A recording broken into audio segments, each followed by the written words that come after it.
క్రీస్తునందు ప్రియ దేవుని బిడ్డలారా, మన ప్రభువును రక్షకుడైన యేసుక్రీస్తు పరిశుద్ధ నామంలో మీ అందరికీ నా హృదయపూర్వకమైన వందనాలు తెలియజేస్తున్నాను. ఈ దినము కొరకై ఏర్పాటు చేయబడిన లేఖన భాగాన్ని చదువుకుందాం. యెషయా 41వ అధ్యాయం 9-10 వచనాలు.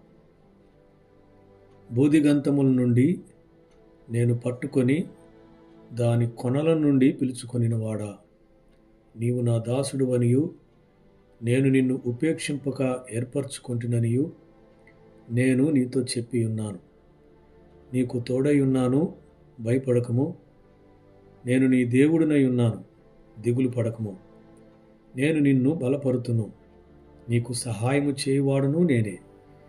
నీతి అను నా దక్షిణ హస్తముతో నిన్ను ఆదుకొందును.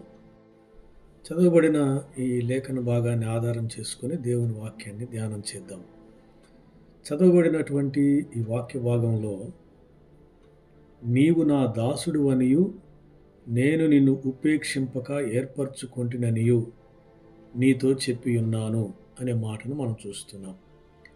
నా దాసుడు అనియు అనే మాట గ్రీక్ భాషలో దాసుడు అనే మాటకు అర్థం బానిస, స్లేవ్. బానిస అనే వారిని కొంటారు. ఉదాహరణకు మనం బైబిల్లో చూస్తే పోతీఫరు యోసేపును కొన్నాడు. యోసేపు పోతీఫరు బానిస. అమ్మబడినవాడు కొన్నవానికి జీవితాంతం సొంతం. దాసునికి స్వచిత్తం ఉండదు, యజమాని చిత్తమే. దాసునికి సొంత పనులు ఏమి ఉండవు, యజమాని పనే దాసునిది. యజమానిని అంటిపెట్టుకొని ఉండటమే బానిస యొక్క పని. వాక్యములో చదవబడిన వాక్యములో మనం చూసినప్పుడు ఇశ్రాయేలును గూర్చి ఈ మాట అంటున్నాడు. నీవు నా దాసుడు అనియు నేను నిన్ను ఉపేక్షింపలేదు, ఏర్పరచుకున్నాను అని అంటున్నాడు. దాసుడువు అని నేను నిన్ను మర్చిపోలేదు, నేను నిన్ను ఏర్పరచుకొని ఉన్నాను అని దాసుడు అనబడినటువంటి ఇశ్రాయేలుకు ఈ మాట చెప్తూ ఉన్నాడు. నీవు నా ఏర్పాటులో ఉన్నావు, నా హృదయములో ఉన్నావు, నీవు నా తలంపుల్లో ఉన్నావని చెప్పటం.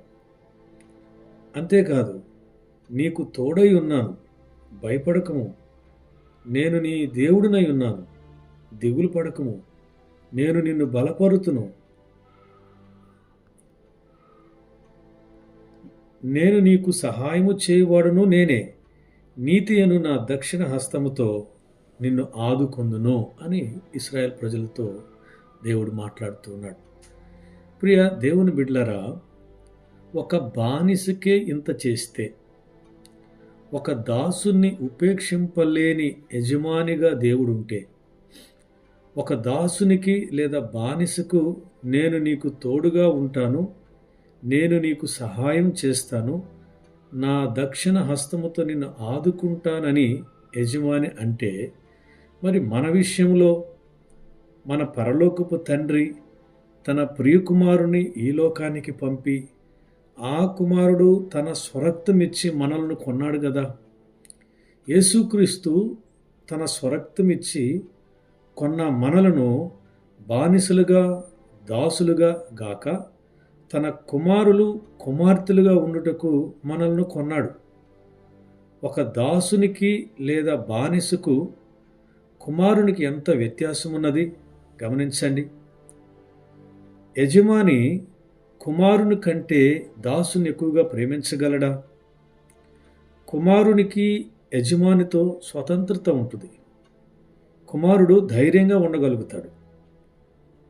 ఒక దాసునికే యజమాని నీవు నా ఏర్పాటులో ఉన్నావు, నీకు తోడై ఉన్నాను, భయపడకము.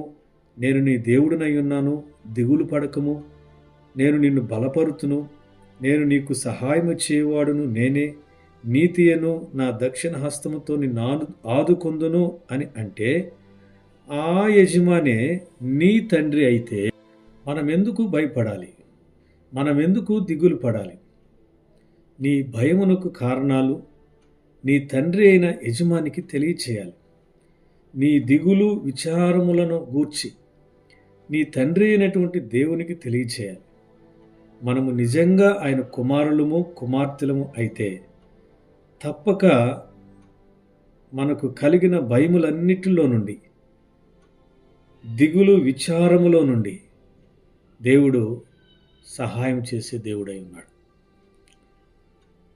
ఒక దాసునికే ఇంతగా చేసిన దేవుడు తన ప్రియకుమారుడైన యేసుక్రీస్తు ద్వారా, ఆయన రక్తము ద్వారా కొనబడినటువంటి ఆయన బిడలమైన మనకు ఈ యజమాని మేలు చేయకుండా ఉంటాడా?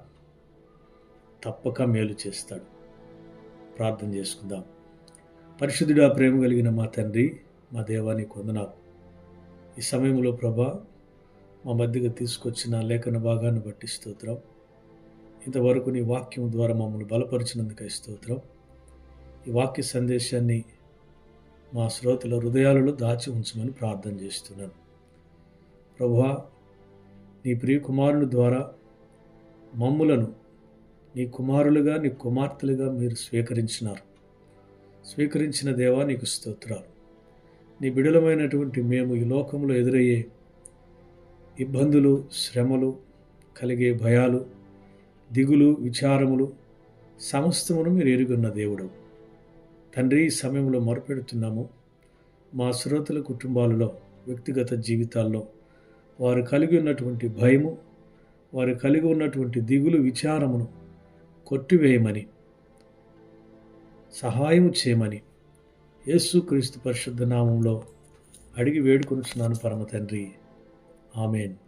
తండ్రి, కుమార, పరిశుద్ధాత్మ త్రియేకుని దీవెన సదా మనకు తోడై ఉండి నడిపించునుగాక. ఆమెన్.